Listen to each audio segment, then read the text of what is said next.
With the newly released monstrous film Godzilla x Kong, we are yet again introduced to not only a new form of Godzilla, but also a new villain. As usual with a new film, we have more heated conversations and debates about who would win in a fight. Considering that Evolved seemed to be on par with Shimo, Evolved against Thermonuclear became a debate. While today we are covering Thermo versus Shimo, before we can even do that, let's quickly break down why Godzilla's burning form is actually much more powerful than his supercharged evolved form. A lot of people have been arguing that evolved Godzilla is more powerful than his burning form, and there's one reason behind it. Looking at this statement from the Godzilla x Kong novelization, it reads, Godzilla reaches 4 limbs wide, and for a moment, Hampton feared an explosion like the one the Titan had released in Boston. Instead, radiation jetted from his open mouth, brighter, stronger than ever before. Usually, I don't like using statements, but if this is how people are going to argue Evolved being more powerful than Thermo, then let's use this statement from Gregg Keyes, the same person who wrote the novelization. Gregg Keyes was questioned about these differences in power level. He says that in regards to the power levels, he's unsure, but they are in fact different. In regards to Evolved, he's more in control of this energy. He adds on that he's not about to explode this time. Well, the funny thing about him referencing to this is that it's actually referencing Godzilla in his nuke amp form, before becoming burning. As said in the film, Godzilla was about to explode like an atom bomb. He wouldn't have died, but he would just release all of this energy in one big wave. Well, thanks to Mothra's sacrifice, it enhanced this power, and we not only got his reddish-orange burning form, but he was also in control of this burning mode. It just ran out. Thanks to this statement from Gregg Keyes, we know that Evolved's power is actually being compared to nuke amp Godzilla. And no, I'm not saying nuke amp Godzilla and Evolved are equal. Evolved is clearly more powerful. It's just that Thermo is more powerful, and I'm clearing up the misconception behind this statement in the novel. Not to mention, Monarch doesn't even have readings of burning, as the Argo fled before he was going to explode, but ended up not thanks to Mothra. When Monarch is referencing the power levels being something they've never seen before, Monarch has readings of Godzilla in Boston, not readings of burning Godzilla. So yeah, there you have it. Thermonuclear Godzilla is more powerful than Evolved. So now that we've finally established Thermonuclear Godzilla is actually more powerful than Evolved, we can finally get to what the title of the video is, Thermonuclear Godzilla versus Shimo. Will Thermonuclear Godzilla's overwhelming heat and power melt the ice-powered Shimo, or will Shimo's freezing cold temperatures dilute Thermo's power to the point where she can overwhelm him? Well, let's get right into it. As usual, we have strength. Starting off with Shimo, there are two main things we need to look at. When Godzilla attempted to tackle her, but she ended up overpowering him and driving him back. Secondly, when Shimo was rammed into, causing her to fall onto the ground and throwing Godzilla with ease a considerable distance. While yes, the novelization says quote unquote that she sends him across Rio, this is clearly hyperbole considering the movie legit contradicts that. Godzilla does appear to weigh less than GXK considering his slimmer look, and we can actually prove this considering the designer, Jared Kuchevsky, said that he lost the extra fat when evolving. Considering the far slimmer look, he most likely weighs somewhere between 80 and 90,000 tons, but let's put it at the high end of 90,000 tons. Moving on to Thermonuclear Godzilla, we can absolutely use his previous form's feats and just amplify them. The small issue with this is that we don't exactly know how much more powerful Thermonuclear Godzilla is than his base, but considering we've already established he's more powerful than Evolved, and Evolved was even with Shimo, we can automatically assume he's stronger than Shimo. For those who still don't believe me, there's some actual proof. As we saw in Godzilla and Kong's Egypt fight, Godzilla stomped on Kong. Nothing abnormal about that, right? When we look at Burning stomping on Ghidorah, it completely crushed him, causing a massive explosion. I think we can all agree that Ghidorah is far more powerful than Kong, and endured 2 thermonuclear pulses, so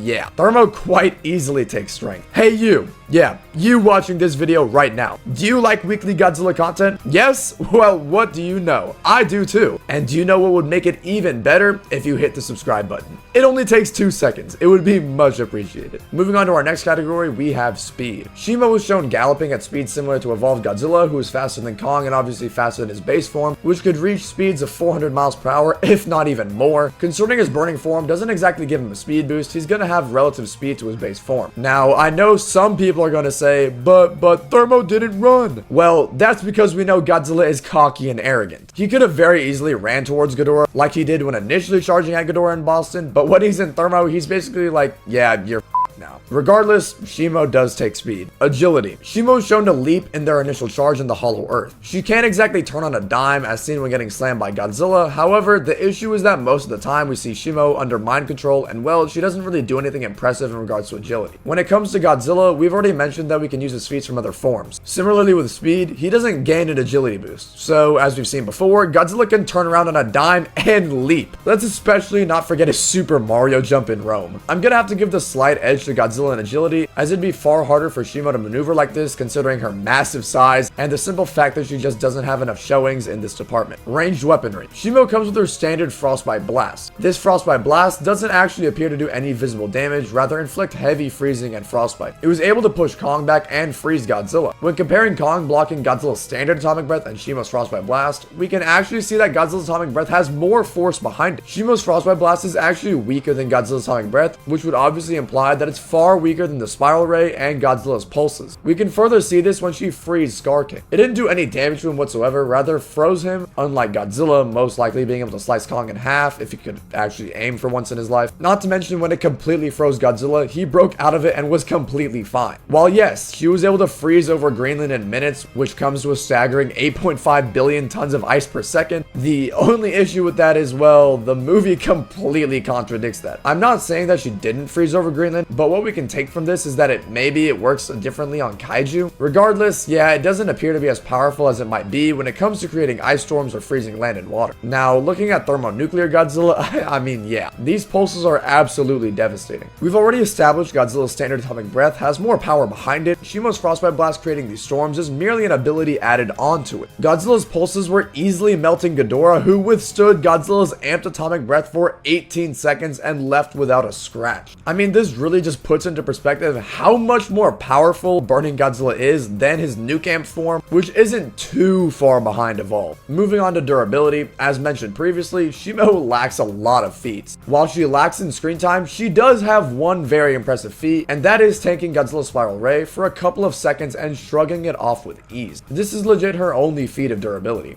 Thermonuclear Godzilla, on the other hand, took all three of Ghidorah's gravity beams. Looking at these two side by side, it seems that Shimo's is more impressive, but taking a closer look at Thermo's feat, all three of these gravity beams, which had burned and cut into him, didn't even make him flinch. He legit smiled. Let me reiterate this again. These gravity beams, which had completely disintegrated Mothra and easily knocked Godzilla over and cut into him, did nothing to Godzilla in this Thermo mode. He smiled at the camera. Evolve's readings are nothing they've ever seen, but the readings they have are of Nuke Amp Godzilla in Boston. We know that Thermo is exponentially more powerful than Nuke Amp Goji, and as a result, more powerful than Evolve. I really don't see Shimo just no-selling the gravity beams to the point where she's going to be laughing at them. Overall, Thermo does take durability by a good margin. Physical capabilities. Shimo stands in a quadrupedal stance, allowing for equally strong arms and legs. She has a Thagomizer on her tail and was shown to absolutely slam Kong with her massive tail. Her jaw is also quite powerful, as seen when grabbing Kong by his beast glove and hurling him from building to building. Overall, a solid rundown. Godzilla's jaw is also quite powerful, as seen in Godzilla and Kong's fight in Hong Kong, where he chucked him a good couple city blocks, and in King of the Monsters, where he ripped off one of Ghidorah's heads. His tail is quite powerful as well, slamming into the side of the 141,000 ton Ghidorah and easily knocking over Kong. His claws are razor sharp, being able to slash and cut deep into Kong. Both of these kaiju show their success in close quarters combat, utilizing their tails, jaws, and arms, so physical capabilities is a tie. Now, I would like to go in depth on intelligence and battle intelligence, but I think we all know Godzilla is the more intelligent kaiju, both overall and in battle. Unfortunately for Shimo, she's just under mind control for almost the entire film. She's able to understand Godzilla's commands and have a relationship with Kong. That's really it. Godzilla is arguably the smartest titan in the monsterverse, having domain over all the titans as the alpha. Not to mention, his battle intelligence is quite high, being able to switch up fighting styles on a dime. He's able to coordinate with other kaiju and has just fought an insane amount of kaiju. Lastly, being able to understand that Fire's atomic breath charges up Kong's axe. Again, Godzilla takes these categories. Lastly, we have abilities. You'd think Shimo would have a multitude of abilities, but to be honest, she honestly kind of falls flat. She really only has two abilities, her Frostbite Blast, which is able to quickly freeze opponents, and her passive freezing, being able to freeze things around her. Sadly, that's it. Godzilla, on the other hand, absolutely destroys her in this category, at least on paper. Godzilla has his atomic breath, which is far more powerful than Shimo's Frostbite Blast. His nuclear pulse, which in this form was able to disintegrate Ghidorah, who has roughly the same durability as Shimo. He's able to evolve, as seen in GXK. He has a symbiotic relationship with Mothra. He has heightened senses thanks to Mothra's sacrifice, allowing him to know where all titans are and just feel the earth. He has telepathy, being able to communicate with other titans in that way. He includes amphibiousness, being a tremendous swimmer and fighter in the water. He can absorb radiation like slurping a slushie. What abilities for Thermo would be useful in this fight? Godzilla was never shown to use atomic breath in the thermonuclear form. Despite it being kind of obvious that he would be able to use it, considering his base can use a nuclear pulse, we won't include it. He's going to be using his nuclear pulse as his primary weapon. Evolution isn't going to matter considering it takes a lot of time. Symbiosis won't be helpful considering it's a one-on-one. His heightened senses are going to allow him to know where Shimo is at all times. Granted, how hard can it be to see this giant ice dragon? Telepathy, yeah, I mean, who is he going to communicate with? His amphibiousness isn't going to help him out on land. Now, he could absorb Shimo's radiation, but he's legit already overloading with power. Overall, despite Godzilla having vastly more abilities in this fight, only a handful are going to be useful, that being his nuclear pulses and being so hot to the point where things melt around him, such as buildings. Similarly with Shimo, utilizing a frostbite blast and passive freezing abilities is surprisingly a draw. After compiling all of our data, let's see how this fight would go on in a battle scenario.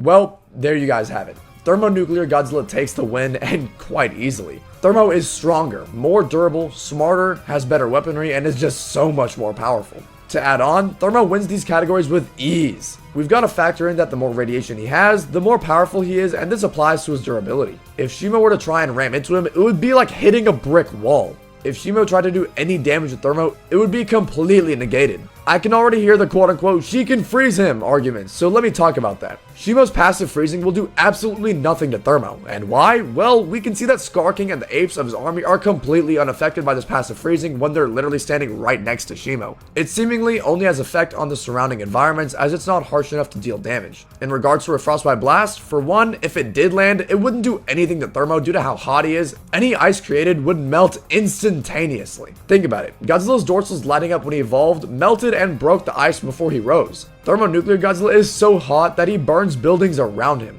Her frostbite blast is gonna melt before it even hits him, as seen in our simulation. Considering Shimo and Ghidorah's durability is relatively the same, these thermonuclear pulses would absolutely fry Shimo, easily disintegrating her. Let's also not forget, this is a battle of the elements, fire and ice. It's either one is too hot where the other will melt, or one is too cold so the other will freeze. In this scenario, the ice will melt. The crystals on her back would melt from the sheer heat, and she'd end up being disintegrated. Thermo is far too strong, far too durable, and far too powerful to the point where I'm honestly surprised this is even a debate. What did you guys think of the outcome? Do you agree or disagree with my reasoning? Let me know your opinions down in the comments. One more thing to add, did you guys like the animation for the fight? Although brief, I think it sums up the outcome quite well, as it's something I haven't done on my channel so far. Thank you so much to monstromations for animating this for me. Make sure to go check out his socials. Another thanks to King of Godzilla for helping me get the statements from the Godzilla X Kong novelization and the Gregg Keyes questionnaire. Make sure to go check out his channel. Would you guys like to see more videos with an animation like this? And as always, if you have a fight you'd like me to cover, make sure to leave it in the comments down below. With all that out of the way, thank you guys so much for tuning in this week. And make sure to stop by next week, where we go back to the Godzillasaurus, and this time we're going to be asking the question, could the Godzillasaurus survive Jurassic Park? See ya!